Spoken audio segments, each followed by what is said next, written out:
ഇന്നത്തെ ഏറ്റവും പുതിയ വീഡിയോയിലേക്ക് ഇവർക്കും സ്വാഗതം. മാർച്ച് 27-ാം തീയതി തിയേറ്ററുകളിലേക്ക് എത്തുന്ന എമ്പുരാനെ കുറിച്ചുള്ള അടുത്ത ആവേശഭരിതമായ ഒരു അപ്ഡേറ്റ് വന്നിരിക്കുകയാണ്. ലൈക്ക പ്രൊഡക്ഷൻസിന്റെ എല്ലാ കരാറും സിനിമയിൽ നിന്നും മാറിയതോടുകൂടി ലൈക്ക ശാപം സിനിമയിൽ നിന്നും പോയതോടുകൂടി ഇതിനോടകം തന്നെ സംശയത്തിലായിരുന്ന സിനിമയുടെ പല ബിസിനസ്സും വൻ തുകയ്ക്ക് റെക്കോർഡ് തുകയ്ക്ക് ക്ലോസ് ആയിക്കൊണ്ടിരിക്കുന്ന ഒരു കാഴ്ചയാണ് ഇന്ന് ഇപ്പോഴത്തെ നമുക്ക് കാണാനായിട്ട് കഴിഞ്ഞിരിക്കുന്നത്. ഇന്ന് ഇതിനോടകം തന്നെ ഒരുപാട് അപ്ഡേറ്റുകളാണല്ലോ സിനിമയെക്കുറിച്ച് വന്നുകൊണ്ടിരിക്കുന്നത്. ഇപ്പോഴത്തെ ഏറ്റവും അവസാനം പുറത്തു വന്നിരിക്കുന്ന അപ്ഡേറ്റ് എന്തെന്നാൽ സിനിമയുടെ ഓവർസീസ് റൈറ്റ്സിനെ കുറിച്ചുള്ള റിപ്പോർട്ടാണ്.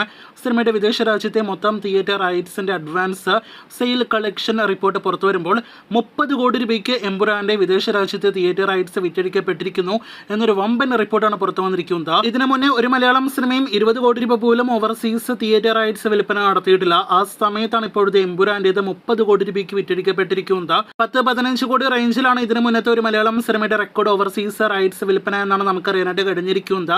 ലാലേട്ടന്റെ ഇതിനു മുന്നേ തിയേറ്ററുകളിലേക്ക് എത്തിയ മരക്കാർ എന്ന സിനിമ ആദ്യം 14 കോടി രൂപയ്ക്ക് വിറ്റഴിക്കപ്പെട്ട കോവിഡ് കാരണങ്ങളാൽ 12 കോടിക്ക് കുറച്ചായിരുന്നു അവിടെ വിറ്റഴിക്കപ്പെട്ടത്. ലൂസിഫർ എന്ന സിനിമയാകട്ടെ ലൂസിഫർ ഇട്ടിമണി കോംബോ ഡീലിനായിരുന്നു 10 കോടി രൂപയ്ക്കായിരുന്നു അന്ന് വിറ്റഴിച്ചത്. അതേ ലൂസിഫർ പിന്നീട് വിദേശ രാജ്യത്ത് നിന്ന് മാത്രം ആദ്യമായിട്ട് 50 കോടിയിലധികം കളക്ഷൻ നേടിയെടുക്കുന്ന കാഴ്ചയാണ് അന്ന് കാണാനായിട്ട് കഴിഞ്ഞത്. ഇന്നിപ്പോഴത്തെ എമ്പുരാന്റെ തിയേറ്റർ റൈറ്റ്സ് മാത്രം 30 കോടി രൂപയ്ക്ക് വിറ്റഴിക്കപ്പെടുന്നുണ്ടെങ്കിൽ ലാലേട്ടന്റെയും ഒപ്പം തന്നെ ഈ ഒരു എമ്പുരാൻ എന്ന സിനിമയുടെ ആ ഒരു ബ്രാൻഡ് വാല്യൂ ഏത് ലെവലാണെന്ന് ഊഹിക്കാവുന്നതേ ഉള്ളൂ.